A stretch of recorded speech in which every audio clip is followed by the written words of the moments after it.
Hi, I'm Jordan. Last Thanksgiving, my parents looked me dead in the eyes across the dinner table and told me I was being removed from their will, right in front of my entire extended family. They said I didn't deserve their legacy because I'd chosen a different path. What they didn't know was that 3 years ago, I'd bought their mortgage when they were facing foreclosure. 2 weeks later, I served them with eviction papers. But the real story? It goes much deeper than revenge. Before we jump back in, tell us where you're tuning in from. And if this story touches you, make sure you're subscribed. Because tomorrow, I've saved something extra special for you. They say blood is thicker than water, but sometimes money reveals just how thin that blood really is. The autumn leaves were already falling when I pulled into the driveway of my childhood home that Thursday morning. The Victorian house on Elm Street looked exactly the same as it had 15 years ago when I'd left for college. Pristine white siding, burgundy shutters, and a wraparound porch that my mother had always kept decorated for whatever season we were in. This year, it was pumpkins and corn stalks, arranged with the same meticulous care she'd applied to everything in our family's public image. I sat in my car for a moment, engine off, staring at the front door. My hands gripped the steering wheel tighter than necessary. This would be my first Thanksgiving back home in 3 years. Work had kept me away. Well, that's what I'd told them. The truth was more complicated, like most truths involving family. The smell of sage and butter hit me the moment my mother, Patricia, opened the door. She was wearing her good apron, the one with tiny turkeys embroidered along the border that my grandmother had made. For a split second, seeing her in that familiar setting, I was 8 years old again, sneaking tastes of stuffing when she wasn't looking. "Jordan, you made it," she said, her smile bright but brief. She hugged me with the kind of precision that suggested we were being observed. "Everyone's already here. We're having drinks in the living room." Everyone. I'd forgotten how loaded that word could be in my family. I followed her through the hallway, past the gallery wall of family photos that had always made me feel like I was walking through a museum of moments I'd never quite belonged to. The voices grew louder as we approached the living room. My father's deep laugh, my Aunt Linda's distinctive cackle, and underneath it all, the sound of football commentary from the TV. My father, Richard, stood by the fireplace holding a tumbler of what I knew would be his preferred bourbon. He was still handsome at 68, silver-haired and broad-shouldered, wearing the kind of pressed khakis and polo shirt combination that screamed, retired, successful businessman. Which technically he was. He'd sold his accounting firm 5 years ago and had been living off the proceeds ever since. "There's the prodigal child," he said, raising his glass in my direction. The room turned to look at me. Uncle Mike, Aunt Linda, my cousins Sarah and David with their respective spouses and children. A full house, just like old times. Just like the days when I'd felt simultaneously part of everything and separate from it all. "Dad?" I nodded, accepting the beer my cousin David handed me. "Thanks for having me. Wouldn't be the same without you," Aunt Linda chimed in, though her tone suggested that different might not necessarily be worse. "We were just talking about Sarah's promotion at the hospital. Head of pediatric surgery. Can you believe it?" I could believe it. Sarah had always been the golden child among the cousins, following a path that made sense to everyone. Medical school, residency, marriage to another doctor, 2 kids, house in the suburbs. The blueprint for success according to my family's standards. "That's incredible, Sarah. Congratulations." I meant it, even though I knew what was coming next. "And what about you, Jordan?" Uncle Mike asked, leaning forward in his recliner. "Still doing that?" "What is it you do exactly? Something with computers?" "Software development," I said, taking a long sip of my beer. "I run a tech consulting firm now." The slight pause that followed was familiar. In my family, there were acceptable careers: doctor, lawyer, accountant, teacher. And then there were the mysterious others that nobody quite understood but tolerated, as long as you seemed to be making money. Consulting, my father repeated, the word sitting in his mouth like something slightly sour. Still working from home, I assume? I have an office downtown now, small team, but we're growing. What I didn't mention was that the company I'd started in my apartment 6 years ago was now worth several $1,000,000. Or that I owned 3 rental properties in addition to my own house. Or that I'd been quietly accumulating wealth while everyone assumed I was still the drifting, underachieving youngest child who'd majored in computer science instead of something practical. The conversation moved on, as it always did, to safer topics. Sarah's children's achievements in school, David's latest golf handicap, the upcoming family vacation to Cabo that I hadn't been invited to, an oversight I was sure would be mentioned, and apologized for in a way that made it clear it wasn't really an oversight at all. Dinner was called precisely at 2 o'clock. The dining room table was set with my mother's good china, the pattern with tiny roses that I remembered being forbidden to eat off of as a child.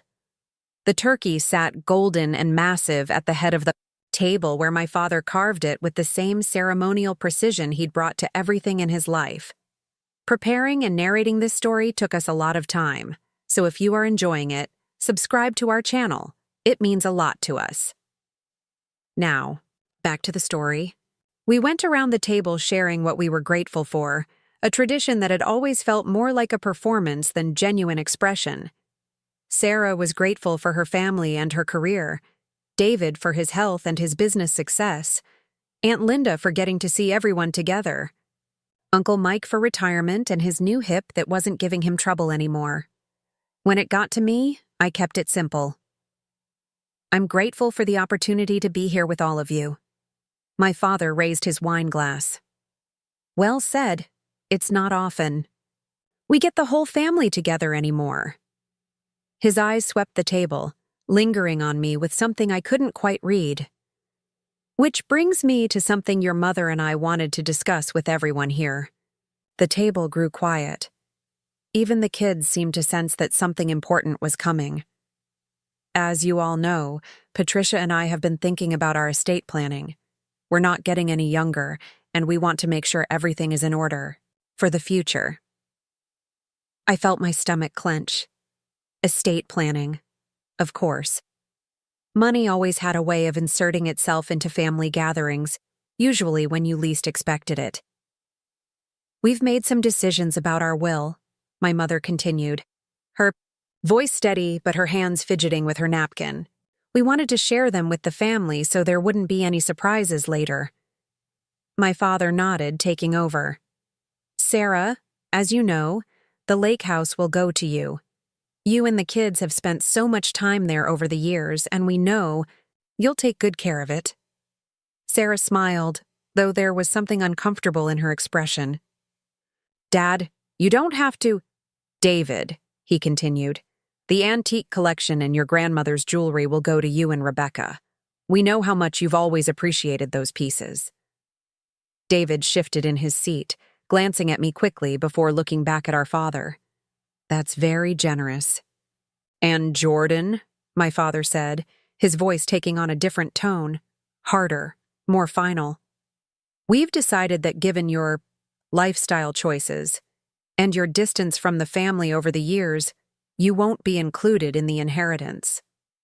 The words hit the table like a bomb going off in slow motion. I could hear my own heartbeat in my ears, could feel every pair of eyes turning toward me. My mother was staring at her plate. Sarah looked horrified. David was frozen with his fork halfway to his mouth. I'm sorry, what? I managed to say, though my voice sounded like it was coming from somewhere far away.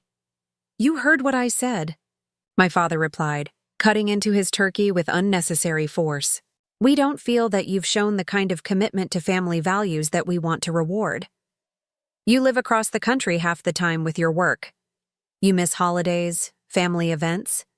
You've made it clear that your priorities lie elsewhere. Richard, my mother said quietly, not looking up. No, Patricia, we agreed on this.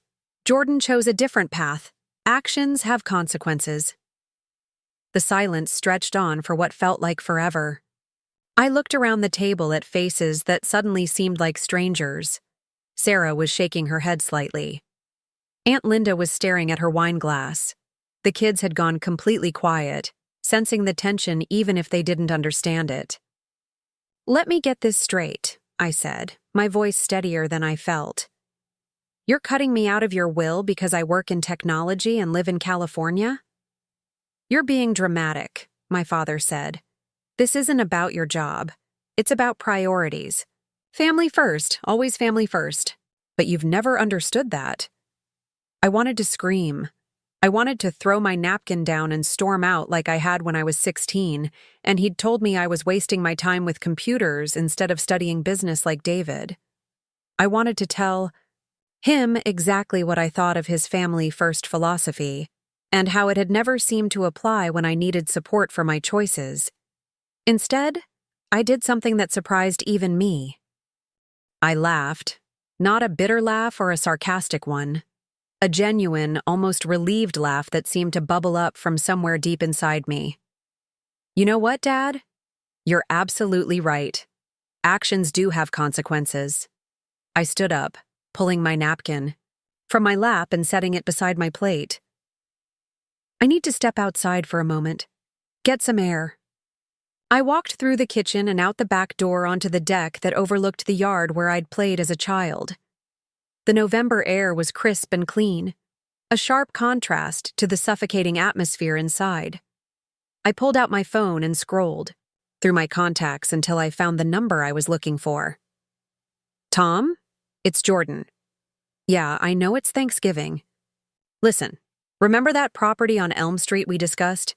The one I've been carrying the mortgage on? Yeah, that one. I need you to prepare eviction papers. No, I'm serious. I want them served Monday morning." I hung up and stood there, for a moment, looking at the house that had never quite felt like home, feeling something between grief and liberation wash over me. Behind me, I could hear the murmur of voices from inside, probably discussing my dramatic exit. But I wasn't ready to go back in yet. I had a few more calls to make. The next one was to my accountant. "Hey, Janet. Sorry to bother you on the holiday. Yes, I need you to pull all the financials on the Elm Street property. No, both copies. I want everything documented and ready to go first thing Monday." The third call was to my lawyer. "Marcus, it's Jordan. I hope you're having a good Thanksgiving. I need you to prepare a formal notice of intent to foreclose. Yes, I'm sure. 3 years of carrying them when they couldn't make payments, and this is how they repay the favor." By the time I finished the calls, I felt strangely calm. Clearer than I had in years, actually. I looked at the house one more time, taking in every detail. The perfectly maintained siding I'd helped paint when I was in high school. The windows I'd washed every summer for spending money. The roof that had sheltered me for 18 years before I'd left to make my own way in the world. I walked back inside to find the dining room in the middle of what looked like a heated discussion. My entrance silenced the table immediately. "Jordan," Sarah started, "we were just talking about me, I'm sure." I returned to my seat and picked up my wine glass. "Well, since we're sharing family news, I have an announcement of my own." My father's jaw was tight. "Jordan, don't make this more difficult than it needs to be." "Oh, I think you've already taken care of that part." I took a sip of wine, savoring the moment. See, what you don't know, what none of you know, is that 3 years ago when you were facing foreclosure on this house, the bank didn't just magically decide to work with you on modified terms. My mother's face went white. "What are you talking about?" "I'm talking about the fact that I bought your mortgage, Dad. The bank was going to foreclose and you were desperate. So I purchased the debt and became your creditor. I've been carrying your payments for 3 years, telling myself it was the right thing to do. Family first, right?" The table erupted. Sarah gasped. David dropped his fork with a clatter. "Uncle," Mike choked on his wine. "That's impossible," my father said, but his voice had lost its authority. We would have known. It was handled through a shell company. Very discreet. Very professional. I've been essentially paying your mortgage for 36 months while you lived in the house you think you own, completely unaware that your ungrateful, distant, worthless younger child was keeping a roof over your heads. My mother was crying, now quiet tears that she was trying to hide behind her napkin. Jordan, why didn't you tell us? Because I thought family meant supporting each other without keeping score. I thought it meant having each other's backs, even when it wasn't convenient. I thought it meant love without conditions. I stood, up again, this time knowing I wouldn't be sitting back down. But apparently I was wrong about what family means in this house. You can't be serious, David said. Mom, Dad, is this true? My father's silence was answer enough. Oh, it gets better, I continued. See, since I'm not family anymore, since my priorities are so clearly elsewhere, I figure it's time to treat this like the business transaction it always was. You'll be receiving eviction papers Monday morning. The room exploded into chaos. Everyone talking at once, my father shouting about ungrateful children, my mother sobbing, Sarah trying to play peacemaker. Through it all, I felt completely calm. I walked around the table to where my mother sat. Despite everything, I kissed the top of her head. Thank you for dinner, Mom. The turkey was perfect, like always. Then I headed for the door, ignoring the voices calling after me, ignoring my father's demands that I come back and discuss this like adults. I paused in the doorway and turned back one last time. Oh, and Dad? You were right about actions having consequences. I just don't think you anticipated what those consequences would be. I walked out of that house and didn't look back. But this was just the beginning of a story that would change everything I thought I knew about family, forgiveness, and what it really means to come home. The drive back to my hotel was a blur of streetlights and memories. I'd booked a room at the Hampton Inn downtown rather than stay in my childhood bedroom, a decision that now felt prophetic. My hands were steady on the wheel, but my mind was racing with 20 years of suppressed frustration finally finding its voice. The hotel lobby was nearly empty, except for a bored-looking desk clerk and a family with several screaming children, checking in. I nodded to the clerk and headed straight for the elevator, riding up to the 4th floor in silence. My room was generic but clean. Beige walls, 2 double beds, a TV that was probably playing football highlights. I sat on the edge of the bed and finally allowed myself to process what had just happened. My phone started buzzing before I'd even taken off my jacket. Sarah's name flashed on the screen. I let it go to voicemail. Then David called. Then my mother. Each time I watched the screen light up and ignored it. Whatever they had to say, I wasn't ready to hear it yet. Instead, I opened my laptop and pulled up the mortgage documents I'd been carrying for 3 years. There it was, in black and white. The original foreclosure notice, the bank's records showing the sale of the debt, the modified payment schedule. I'd agreed to. Every payment I'd made on their behalf, every month I'd chosen their comfort over my own financial goals. The irony wasn't lost on me. While they'd been calling me irresponsible and distant, I'd been the one keeping them housed. While they'd been questioning my priorities, I'd been putting their needs before my own business expansion plans. The rental property I'd wanted to buy in Seattle? Postponed because their mortgage took priority. The additional office space for my growing team? Put on hold because family came first. My phone rang again. This time it was a number I didn't recognize with a local area code. I almost ignored it, but something made me answer. Hello? Jordan? Thank God. This is Rebecca. David's wife. She sounded like she'd been crying. I'm calling from the road. David and I left right after you did. We couldn't stay there. Rebecca, you don't need to. No, I do need to. What they did tonight was unconscionable. David is sick about it. We had no idea about the mortgage situation, and if we had known. She paused, taking a shaky breath. We would have stopped them. I sat down in the desk chair, suddenly feeling exhausted. It's done now. Is it? Jordan, you can't really mean to evict them. They're your parents. There it was. The assumption that blood relations trumped everything else, that family was some magic word that erased all accountability. They're the ones who drew the line. Rebecca. I just decided which side of it I wanted to be on. But where will they go? Your father's too proud to ask for help from anyone else. And your mother should have thought about that before they decided I wasn't family anymore. The words came out harder than I intended. Rebecca, I appreciate you calling. I really do. But this decision was 3 years in the making. It just took tonight for me to finally wake up. After I hung up, I found myself staring at an old photo. On my phone, one from about 5 years ago at Christmas. The whole family gathered around the tree, everyone smiling, including me.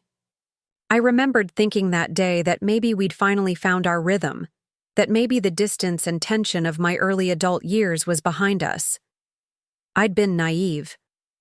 The next morning brought a string of voicemails that I didn't bother listening to, and texts that ranged from pleading to threatening.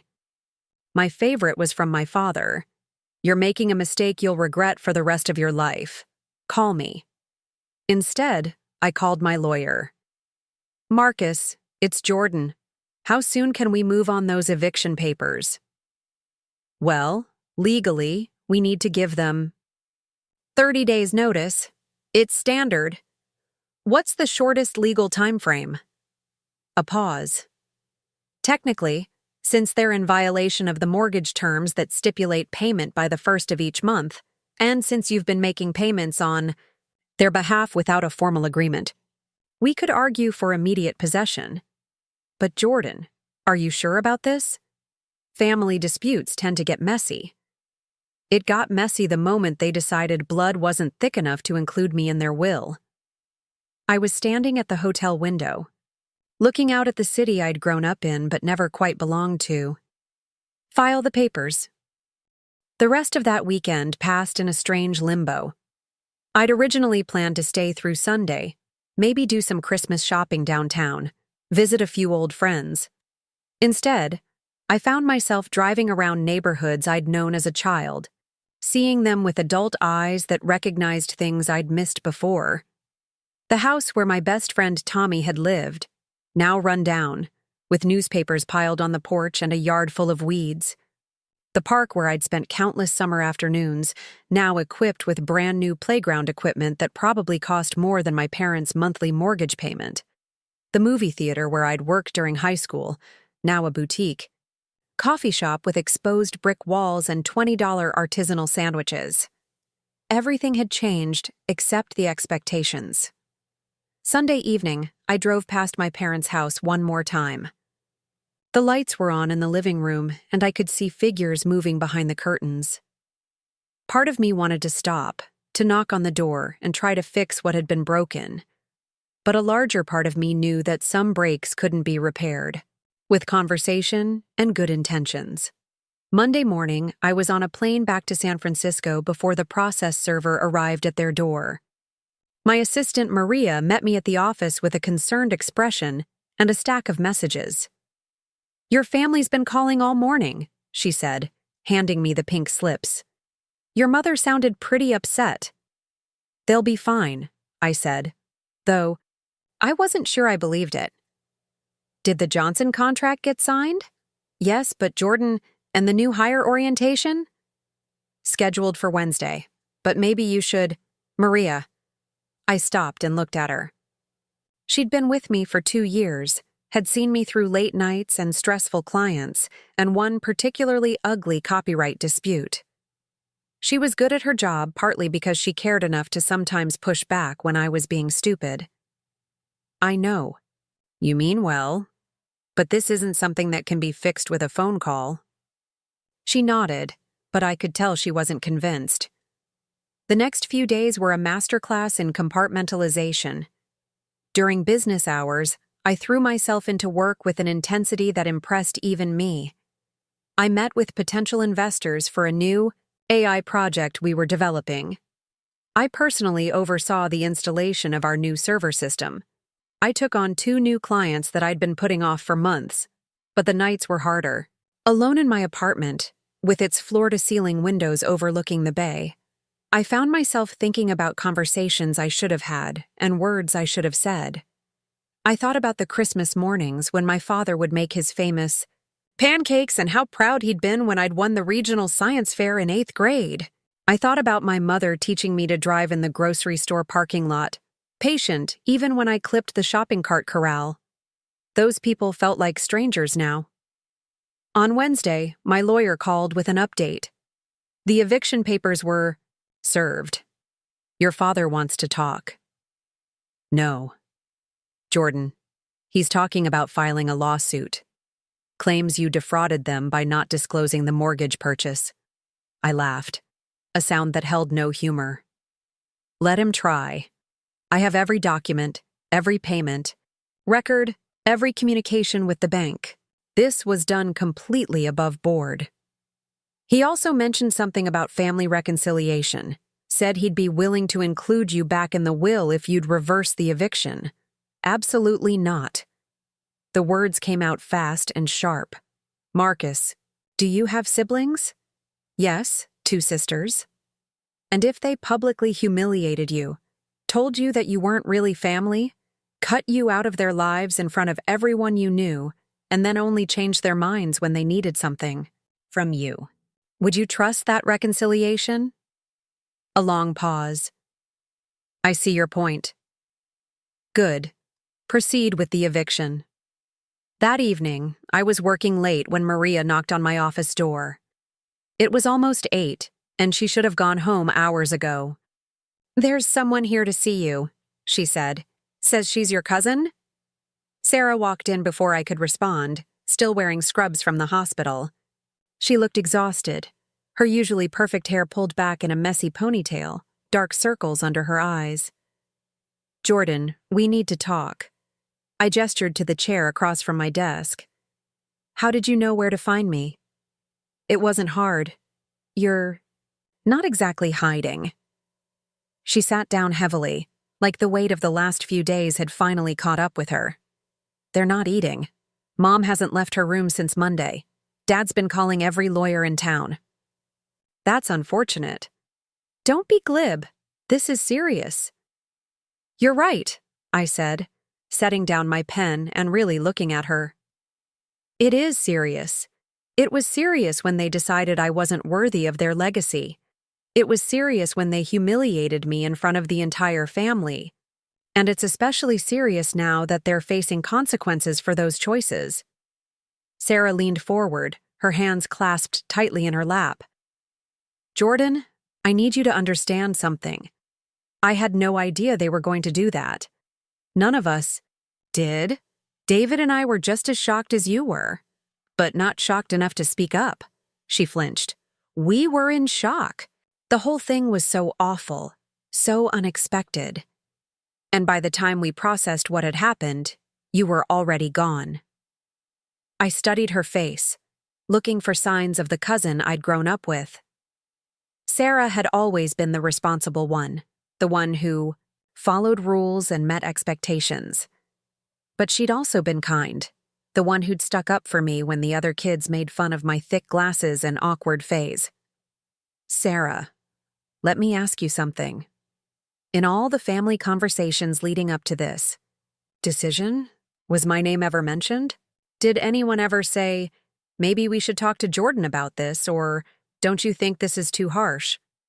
Her silence was answer enough. Right, so you all knew. Maybe not the exact timing, but you knew they were planning to cut me out.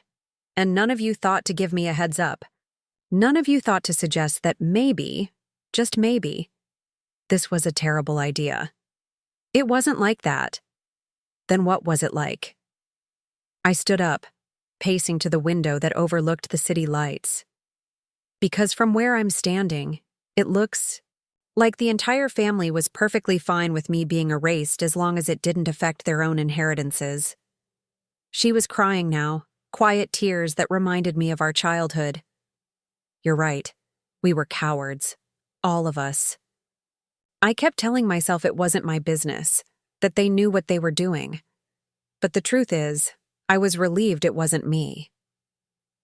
The honesty in her admission hit me harder than any argument could have. "Why are you here, Sarah?" She wiped her eyes with the back of her hand.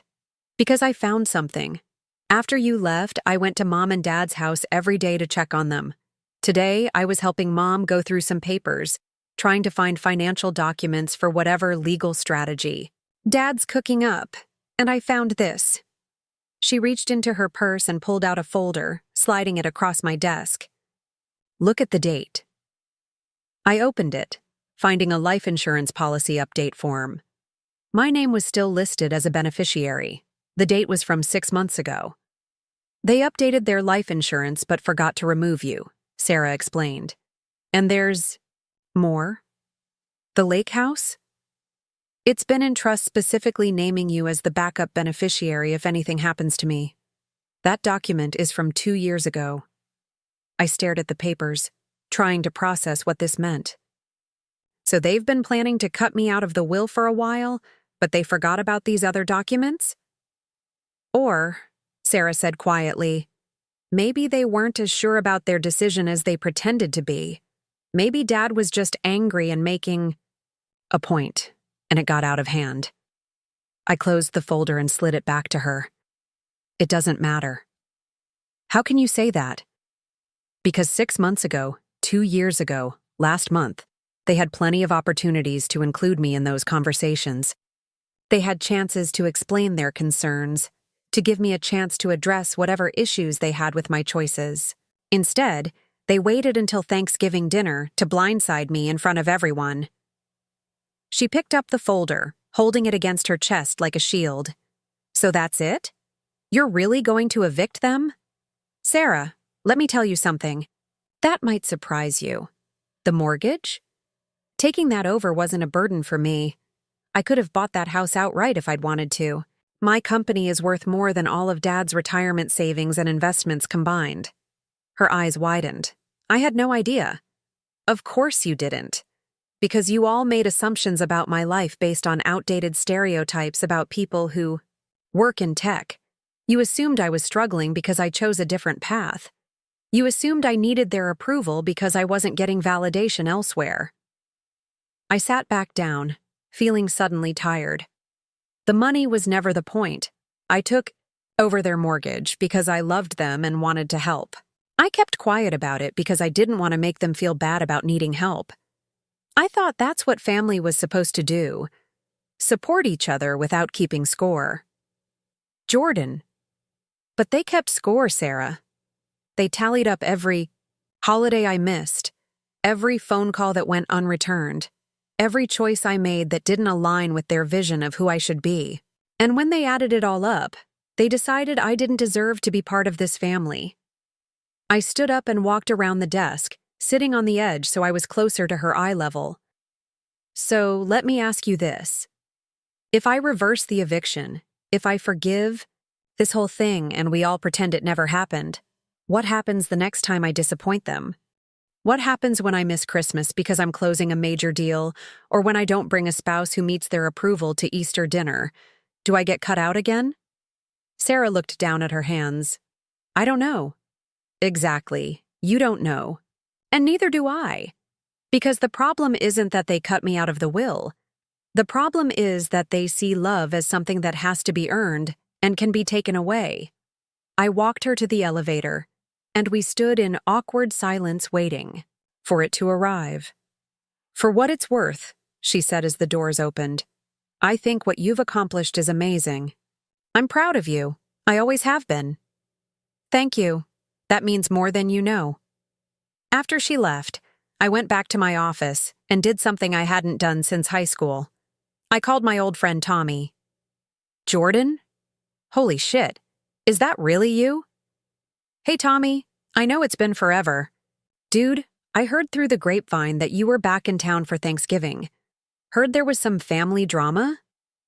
Word traveled fast in a small city. "Something like that. Listen, I know this is random, but are you free for a drink? I do." Could use a friendly face. We met at a bar downtown that used to be called Murphy's when we were kids, sneaking sips of beer in the alley behind it. Now it was called the Brass Monkey and served craft cocktails with names like Hipster's Lament and Artisanal Regret. Tommy looked older, but fundamentally the same. Still tall and lanky, still wearing band t-shirts, though now they were vintage instead of current. He worked as a graphic designer for a local marketing firm and had never married, never left town, never seemed to want anything more than he had. "So," he said after we'd caught up on the basics, "what's this family drama I'm hearing about?" I found myself telling him everything: the dinner, the mortgage, the eviction. He listened without judgment, occasionally shaking his head or muttering "Jesus" under his breath. "You know what's funny?" he said when I finished. "Back in high school, I used to be so jealous of your family. They seemed to have it all figured out. All that pressure to succeed, all those expectations. My parents barely cared if I graduated. The grass is always greener, right? Yeah, but here's the thing." He took a long sip of his beer. "My parents might not have pushed me to be a doctor or a lawyer, but they never made me feel like their love was conditional on my choices. When I told them I wanted to study art, they said, okay. When I dropped out of college, they said, okay. When I moved back home at 25, they said, okay." I thought about that. Do you ever wonder what you might have accomplished with more pressure? Do you ever wonder what you might have felt like with less? We sat in comfortable silence for a while, watching college kids play pool and listening to music that was probably popular when we were in high school. "For what it's worth," Tommy said eventually, "I think you're doing the right thing. Even though they're my parents? Especially because they're your parents. They should know better." When I got back to my hotel room that night, I found a handwritten letter that had been slipped under my door. My mother's careful script on hotel stationery.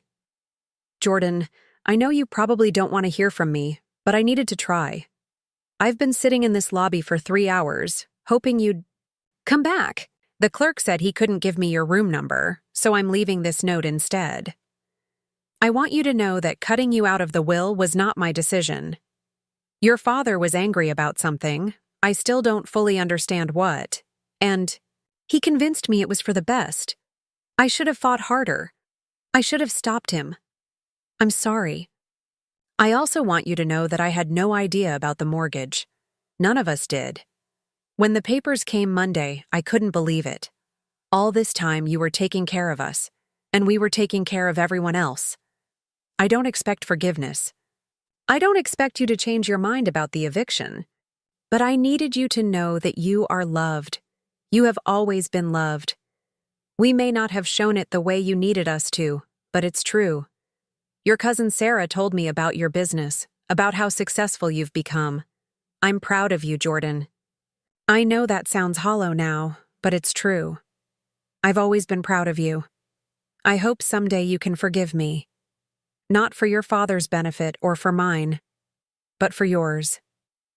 Carrying anger is exhausting, and you deserve peace. Love, Mom." I read the letter 3 times, then folded it carefully and put it in my laptop bag. Outside my window, the city was settling into quiet, late-night rhythms. Somewhere out there, my parents were facing the reality of losing their home because of choices they'd made. Somewhere out there, my cousins were probably having heated discussions about family loyalty and whether blood really was thicker than water. But here in this anonymous hotel room, for the first time in years, I felt something like clarity. Tomorrow, I would fly back to San Francisco. I would return to my life, my business, my carefully curated world, where success was measured in metrics. That made sense, and relationships were built on mutual respect rather than obligation. And my parents would begin the process of figuring out where they were going to live next. The thought should have made me sad. Instead, it made me feel free. The weeks that followed were a strange combination of chaos and clarity. I threw myself into work with a focus I hadn't felt in years, But now it wasn't about escaping. It was about building something that couldn't be taken away by someone else's whims or conditional love. 3 days after I returned to San Francisco, I received an email that changed everything. The subject line read, "Your Thanksgiving story changed my life." I almost deleted it, assuming it was spam, but something made me open it. "Dear Jordan, you don't know me, but I was seated at the table next to your family at the restaurant where you were staying for Thanksgiving. I couldn't help but overhear what happened. I wanted to tell you that watching you handle that situation with such grace and strength inspired me to finally leave my emotionally abusive marriage. I'm writing this from my sister's house, where I'm staying with my kids while I figure out our next steps. Thank you for showing me that sometimes the hardest thing to do is also the right thing to do. Ellen." I stared at the screen for several minutes. Someone I'd never met had been watching my lowest moment and found strength in it. The idea was both humbling and empowering. Over the next few days, more emails trickled in. Someone had shared the story on social media. Not my story exactly, but a version of it told by someone who'd witnessed it secondhand. The details were garbled, but the core message remained. Sometimes family boundaries are necessary for survival. My assistant Maria brought me a stack of printed emails one morning. "These keep coming in," she said. People sharing their own stories about cutting ties with toxic family members. I spent my lunch break reading through them. Stories of adult children who'd gone no contact with abusive parents. Stories of siblings who'd stopped enabling addicted family members. Stories of people who'd chosen their mental health over family expectations. One email stood out. It was from a woman named Claire who'd started a support group for people estranged from their families. She was inviting me to speak at their next meeting. "We call ourselves the Chosen Family Network," she wrote, "because sometimes the family we choose is healthier than the one we're born into." I surprised myself by saying yes. The meeting was held in a community center in Oakland on a rainy Thursday evening. About 20 people sat in a circle on folding chairs, ages ranging from college students to senior citizens. Claire was a soft-spoken woman in her 50s who opened the meeting by sharing her own story. Parents who'd disowned her for being gay 15 years ago. When it was my turn to speak, I found myself telling not just the Thanksgiving story, but everything that led up to it. The years of feeling invisible, the pressure to conform to their vision of success, the mortgage I'd carried in secret. "The hardest part wasn't the money," I said, looking around the circle at faces that understood. "It was realizing that love shouldn't come with fine print. Love shouldn't be something you can lose because you made choices someone else doesn't approve of." After the meeting, a young man named Marcus approached me. He couldn't have been more than 25, with nervous energy and intelligent eyes, behind thick glasses. "I'm a software engineer too," he said. "My parents are Pakistani immigrants. They sacrificed everything to come here so I could have opportunities. But they want me to be a doctor. When I chose computer science, they said I was wasting their sacrifice. And now? Now they've stopped speaking to me unless I agree to apply to medical school. I'm building an app that could help small businesses and immigrant communities manage their finances. But to them, it's just playing with computers." I pulled out my business card. "Send me your portfolio. If your app is as promising as you say it is, maybe we can talk about funding." His face lit up in a way that reminded me of my younger self. "You'd do that?" "Marcus, the best revenge against people who don't believe in you isn't proving them wrong. It's proving yourself right." That conversation sparked an idea that would consume me for the next several weeks. Back at the office, I called a meeting with my management team. "I want to start a foundation," I announced to the room of surprised faces. "Specifically for people estranged from their families who are trying to build something meaningful but lack traditional family support." My CFO, Tom, raised an eyebrow. "Like scholarships?" "More than that. Seed funding for startups, mentorship, programs, professional networking. All the things most people get from family connections, but for those of us who've had to build our support systems from scratch. I spent the next month developing the concept. The Foundation for Independent Futures would offer not just financial support, but emotional and professional guidance to people who'd chosen to walk away from toxic family situations. The irony of using money I'd made while secretly supporting my parents to fund people who'd broken away from unsupportive families wasn't lost on me, but it felt like poetic justice. Meanwhile, the legal situation with my parents was progressing exactly as expected. My father had indeed hired a lawyer and was threatening to sue for fraud, breach of fiduciary duty, and emotional distress. My lawyer sent back a meticulously documented response showing every payment I'd made, every legal requirement I'd followed, and a detailed timeline of their repeated failures to make payments. The lawyer my father had hired was apparently good, enough to recognize a losing case when he saw one. According to Marcus, the threats of litigation quietly disappeared after the opposing counsel reviewed our documentation. 2 months after Thanksgiving, Sarah called me with news. "They're moving," she said without preamble. I figured they would be. "Into a senior living community about 20 minutes from here. It's nice, actually. They'll have their own apartment, but there's a dining room, activities, medical care nearby if they need it." I waited for the guilt trip that didn't come. "Jordan, I wanted you to know that this move has been good for them.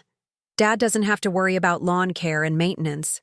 Mom has made friends with other residents. They seem lighter somehow. I'm glad. Dad wanted me to tell you something, but I'm not sure I should." "What is it?" "He says he understands now why you did what you did. He says he would have done the same thing." I sat with that for a moment. "And what do you think?" "I think," Sarah said carefully, "that sometimes people need consequences to understand the weight of their actions. I think maybe you saved them from a bigger financial disaster down the road. And I think maybe you saved yourself from a lifetime of being their safety net while they treated you like their disappointment." The conversation that haunted me most, though, came from an unexpected source. David called me on a Tuesday evening, 6 weeks after Thanksgiving. "I owe you an apology," he said. "You don't—" "Yes, I do. Do you remember when we were kids and you used to ask Mom and Dad to come to your chess tournaments?" I did remember. I'd been on the chess team from 6th through 8th grade, but the tournaments were always on weekends, and my parents always had something else going on. "Dad used to complain about it after you'd leave the room," David continued. "He'd say, 'You were being dramatic, that chess wasn't a real sport, that you just wanted attention,' and I never said anything." The memory was clearer now that he'd brought it up. Tournament after tournament where I'd scan the audience, hoping to see a familiar face that never appeared. "David, let me finish. When I told Rebecca about the eviction, she asked me something. She said, 'In all the years you've known Jordan, have you ever seen him be cruel or vindictive?' And I realized the answer was no. Never. Even when we were kids, and I definitely didn't deserve it. You were never mean to me." I found myself thinking about those chess tournaments, about the science fair I'd won, about the college acceptance letters I'd shared with excitement, only to be met with lukewarm congratulations. "My point is," David said, "you've been the better person in this family for a long time. And what you did with the mortgage, taking care of them without them even knowing, that's exactly who you've always been. The only difference is now you're protecting yourself too." After I hung up, I went for a walk through my neighborhood. The San Francisco fog was rolling in, turning the hills into something mysterious and beautiful. For the first time since Thanksgiving, I thought about my parents without feeling angry. I thought about my mother's letter, still in my laptop bag. I thought about my father's pride, which had always been both his greatest strength and his greatest weakness. I thought about the little girl I'd been, trying so hard to be worthy of unconditional love from people who didn't seem to know how to give it. But I also thought about the man I'd become, the business I'd built, the life I'd created on my own terms, the foundation that would help others do the same. 3 months after Thanksgiving, I was invited to speak at a conference on family estrangement. The audience was a mix of mental health professionals, people who'd cut contact with family members, and researchers studying the phenomenon. People often ask me if I regret evicting my parents, I said during my presentation. They ask if I wish I'd handled it differently, if I think I went too far. And the answer is no. Not because I enjoyed it, but because I finally learned the difference between consequences and cruelty. I clicked to my next slide, which showed the logo for the Foundation for Independent Futures. When we're raised in families that confuse love with control, we learn to confuse peace with surrender. We think being the bigger person means absorbing abuse. We think forgiveness means allowing the same hurt to happen again and again.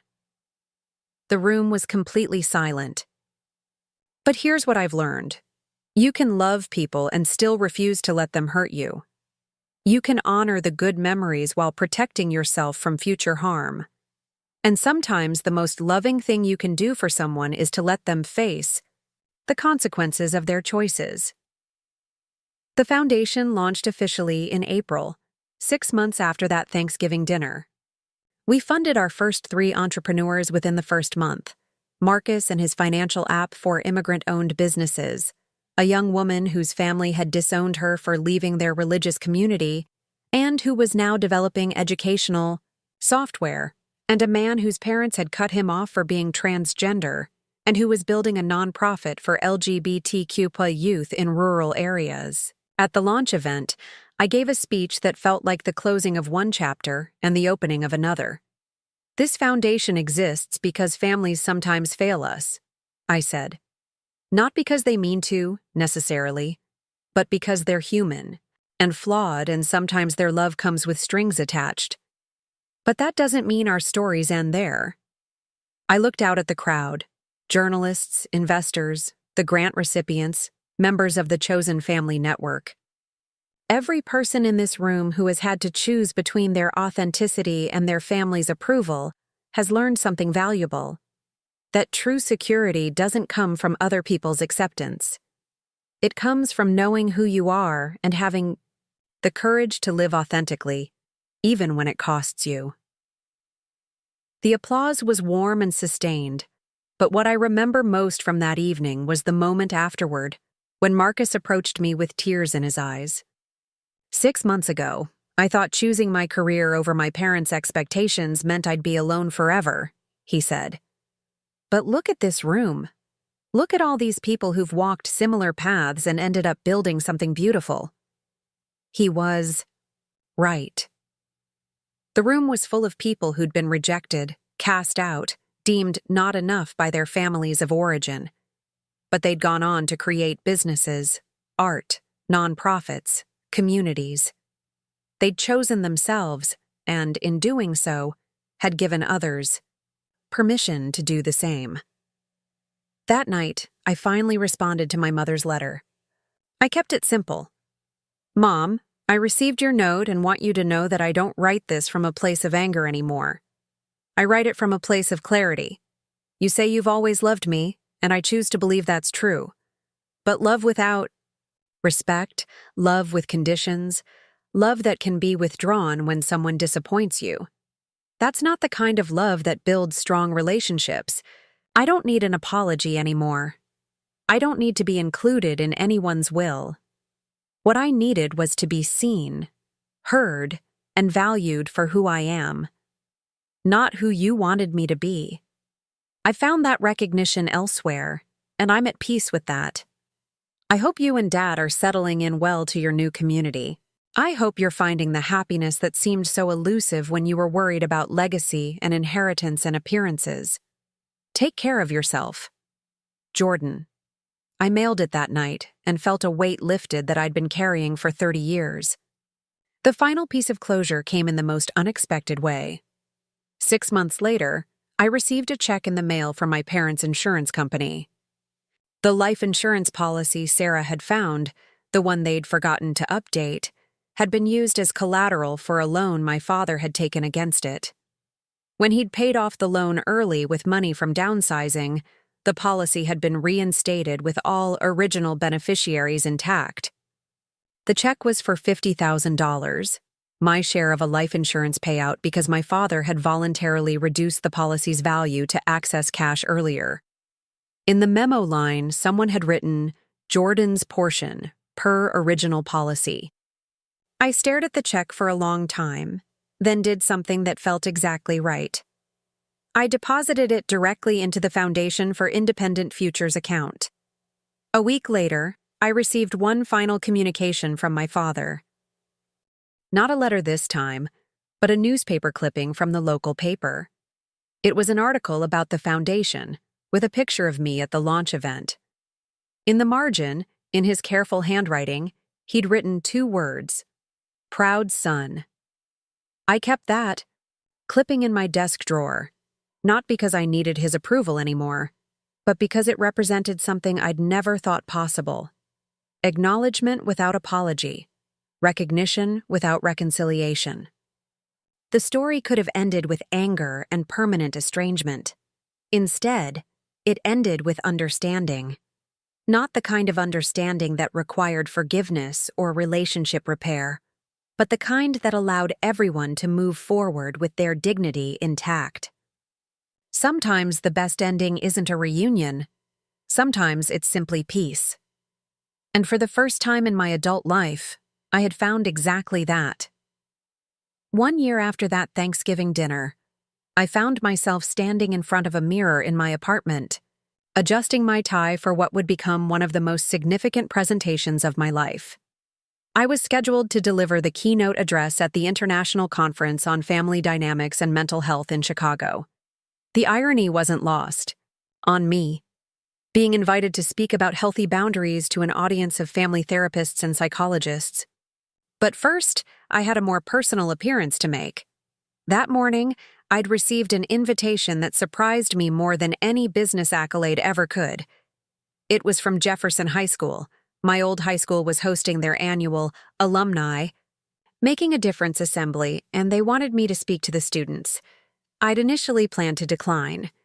Going back to that building, talking to teenagers about success and following your dreams, it felt too close to the kind of empty motivational speaking I'd always avoided.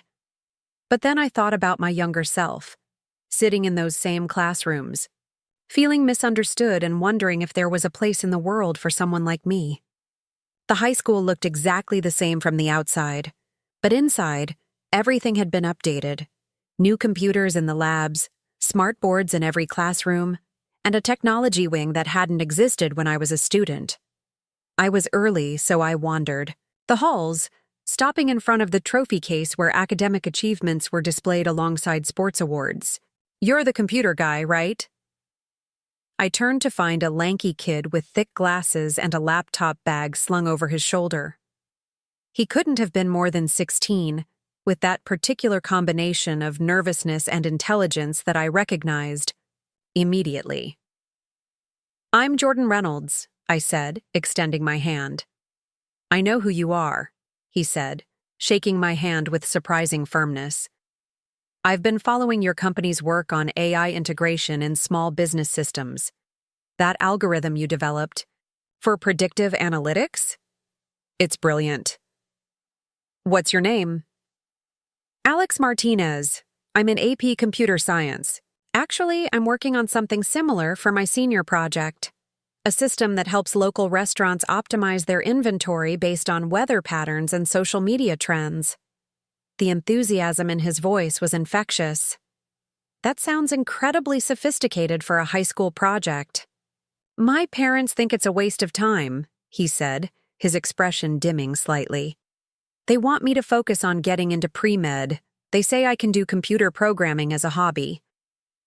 I felt that familiar tightness in my chest, the recognition of a story I knew too well. "What do you think?" "I think I could change how small businesses operate. I think I could create jobs, help entrepreneurs, but my parents..." He shrugged. "They came here from Mexico with nothing. They see doctors and lawyers as success. They don't understand that technology can be just as impactful. Alex, can I tell you something? He nodded eagerly. The most successful people I know aren't the ones who followed someone else's definition of success. They're the ones who had the courage to define it for themselves. And sometimes that means disappointing people we love. His eyes lit up. Would you maybe look at my project sometime, if I emailed you? I handed him my business card. I'll do better than that. Send me what you have, and if it's as promising as it sounds, I'll connect you with my team. We have a mentorship program for young entrepreneurs. The assembly was held in the gymnasium, with about 400 students packed onto the bleachers. I looked out at the sea of faces, some engaged, some bored, some clearly there against their will. I thought about what I wanted to say to them, what I wished someone had said to me at their age. How many of you have been told you're not good enough at something you love? I began. About half the hands in the room went up. Keep your hands up if you believed them. Most of the hands stayed up. I want to tell you a story about failure. Not the kind of failure that comes from not trying hard enough, but the kind that comes from trying to be someone you're not. I told them about high school, about being the kid who loved computers when that wasn't cool, about parents who didn't understand why I'd rather code than play sports, about teachers who suggested I focus on more practical subjects. I spent 4 years in these halls feeling like I was wrong, I said. Like my interests were weird, like my path was too uncertain. I graduated thinking I needed to prove to everyone that I could be successful in their terms before I could be successful in my own. I saw Alex in the crowd, listening intently. But here's what I learned. You don't owe anyone a life that makes sense to them. You owe yourself a life that makes sense to you.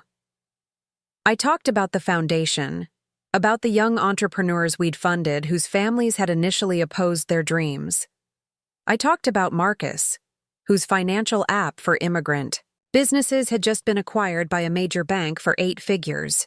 I talked about Sarah, not my cousin, but the young woman who'd left her religious community to develop educational software and was now running a company that employed 50 people. Every single person I've had the privilege to support through our foundation was told at some point that they were making a mistake, I said. They were told they were disappointing their families, throwing away opportunities, being irresponsible. But they chose themselves anyway. And in doing so, they've created opportunities not just for themselves, but for countless others. The questions afterward were thoughtful and challenging.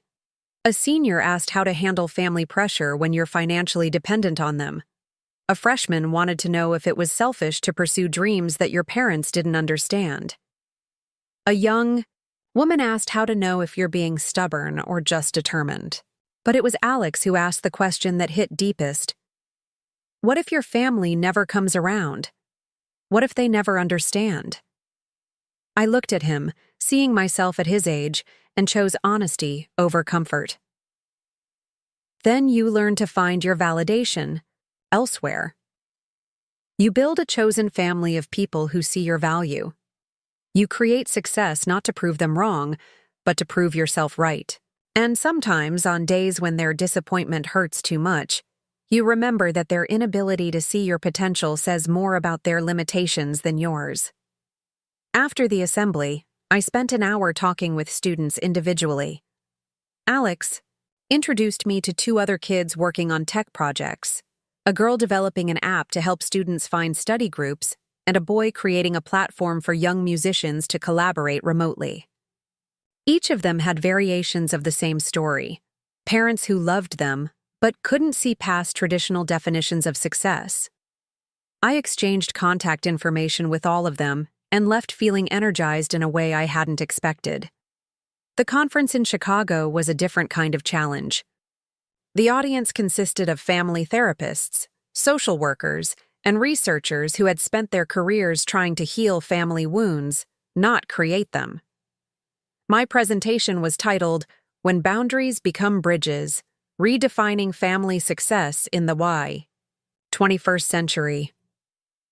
I stand before you as someone who evicted his own parents, I began, and felt the room's attention sharpen. Not as an act of cruelty, but as an act of self-preservation. And I want to challenge the assumption that family estrangement is always a failure that needs to be fixed. I presented data from our foundation's work with estranged family members, surveys showing improved mental health outcomes for people who had set firm boundaries with toxic relatives, and success stories of individuals who had channeled the pain of family rejection into positive social impact. We need to stop pathologizing healthy separation, I argued. Sometimes the most therapeutic thing a person can do is step away from relationships that consistently diminish their sense of self-worth. The response was mixed.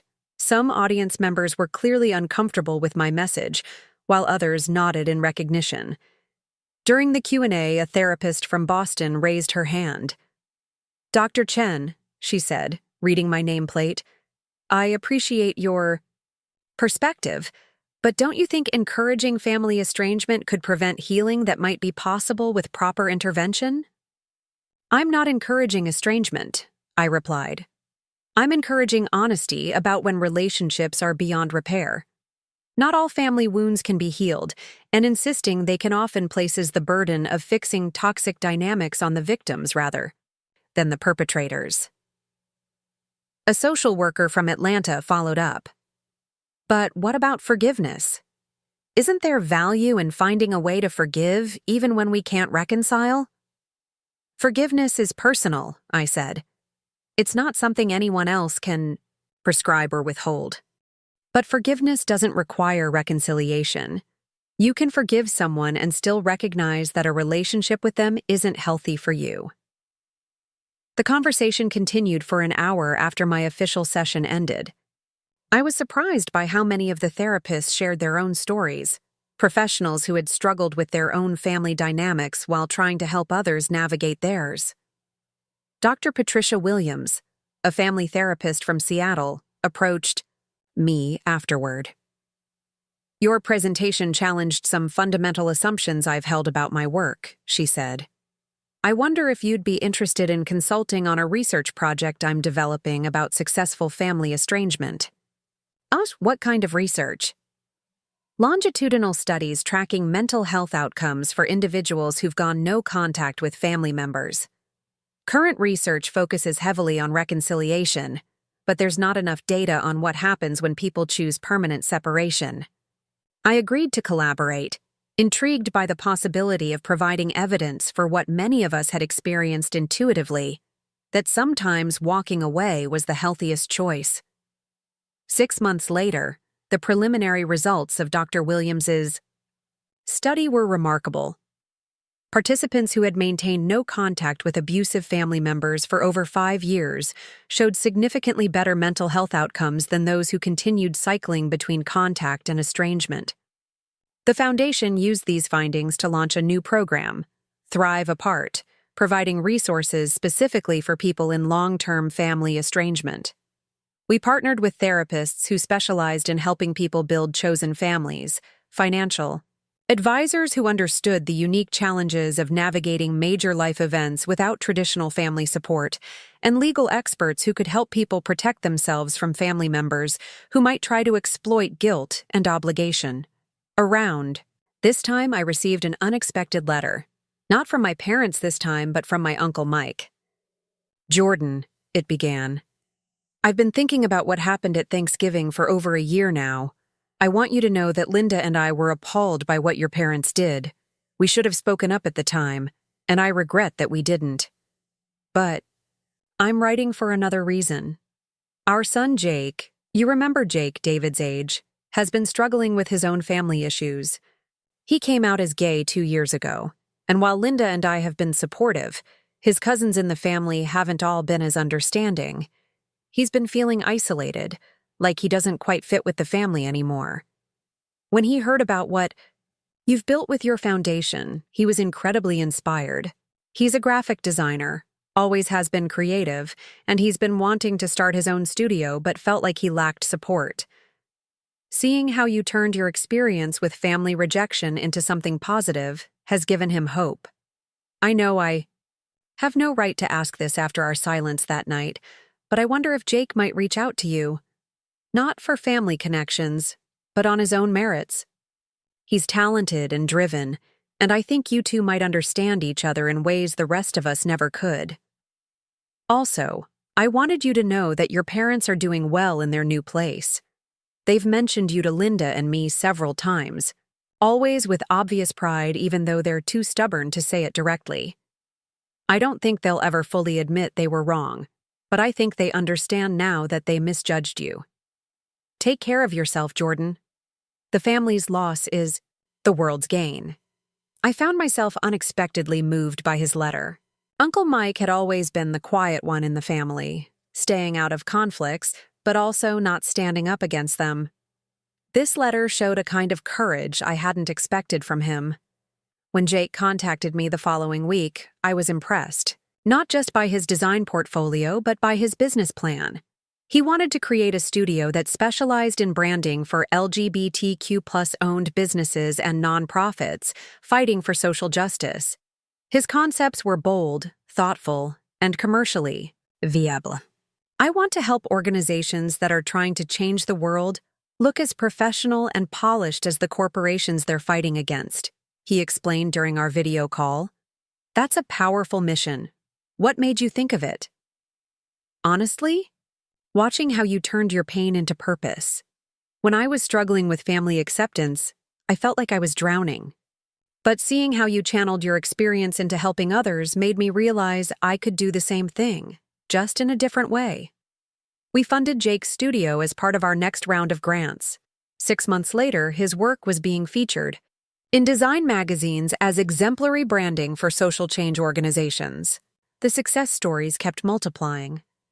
Maria, who had left an abusive marriage and estranged herself from family members who'd pressured her to stay, used her grant to start a nonprofit providing emergency housing for women escaping domestic violence. David, not my brother, a different David, who'd been disowned by his family for leaving their ultra-Orthodox community, developed an app connecting people who'd left insular religious communities with resources and support networks. Each story reinforced something I'd come to believe deeply, that the skills you develop surviving family trauma, independence, resilience, the ability to build support systems from scratch, are the exact skills that make you uniquely qualified to help others facing similar challenges. 2 years after the foundation launched, we were approached by a major university to establish an endowment fund. The University of California system wanted to create a scholarship program specifically for students from estranged families who lacked traditional family support for higher education. The announcement received national media attention. I was invited to appear on several talk shows, including one hosted by a woman who had been estranged from her own mother for over a decade. "You're changing the narrative around family estrangement," she said during our interview.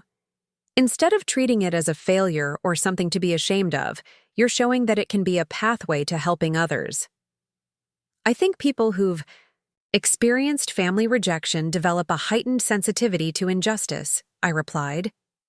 "We know what it feels like to be discarded, so we're motivated to ensure others don't experience that same abandonment." "But don't you ever miss them? Your parents?" It was the question everyone asked, and I'd learned to answer it honestly. I miss the parents I thought I had. I miss the family I hoped we could be. But I don't miss the stress of trying to earn love that came with conditions. I don't miss walking on eggshells or censoring myself to avoid disappointment. I miss the idea of them more than the reality of our relationship. After the interview, I received hundreds of emails from people sharing their own stories. Parents who'd estranged themselves from abusive adult children who'd gone no contact with toxic parents, siblings who'd had to choose between their authenticity and their family's approval.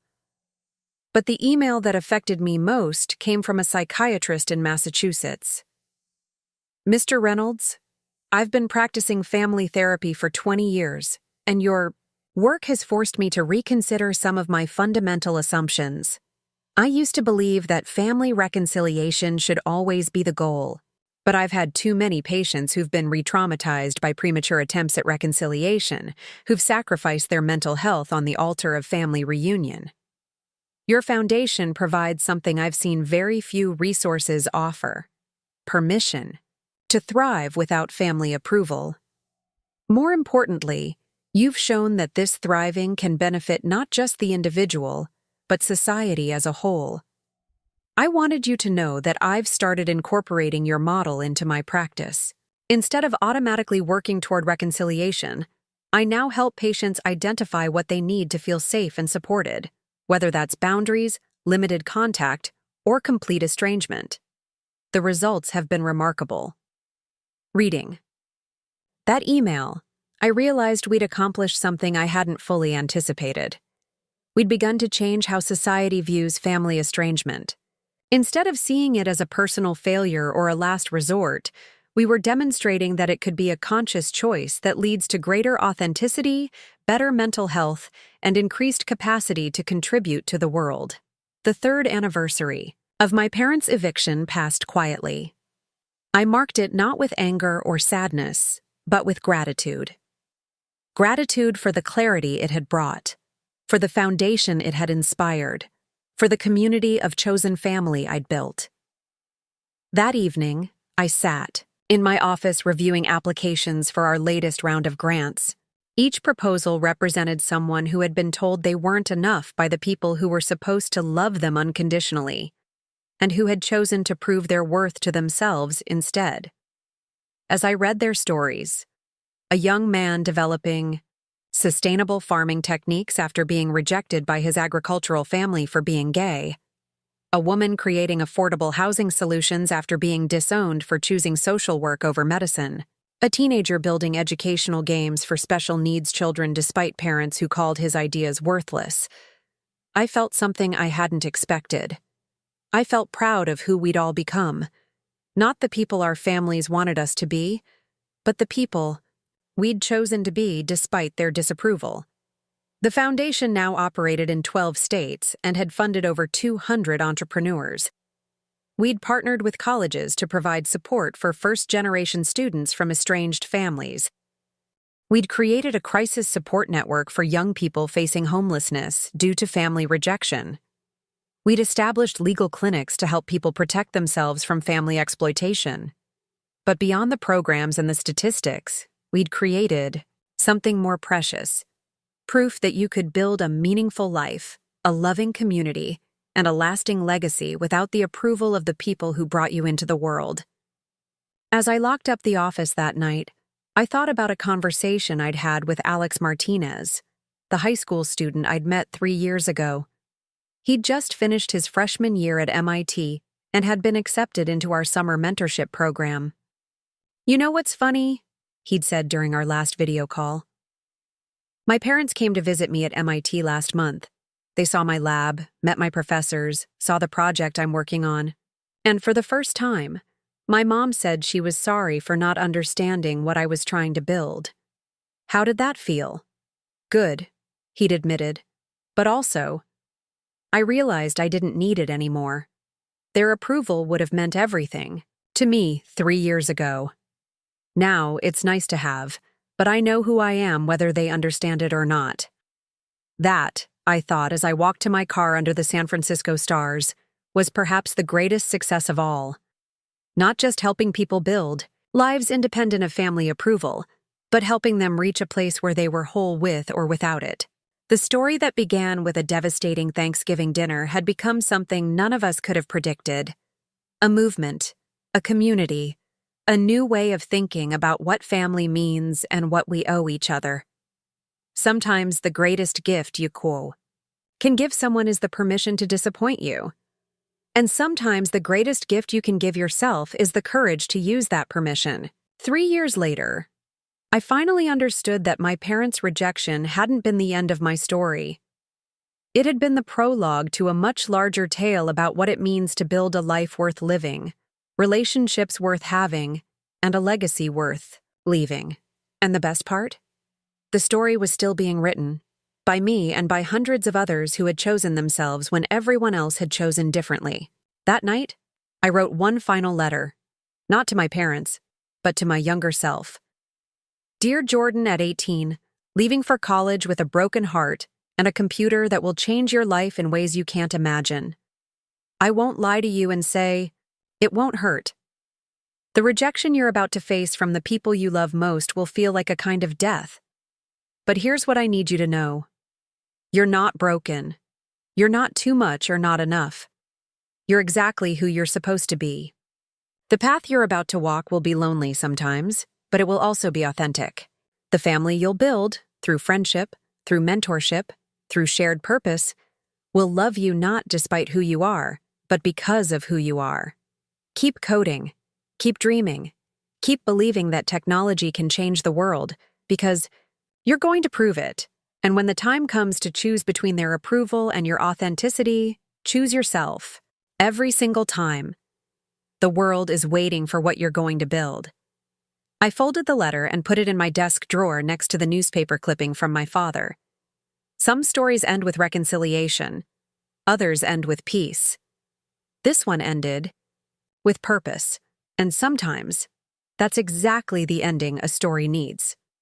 Up next, you've got 2 more standout stories right on your screen. If this one hit the mark, you won't want to pass these up. Just click and check them out. And don't forget to subscribe and turn on the notification bell so you don't miss any upload from us.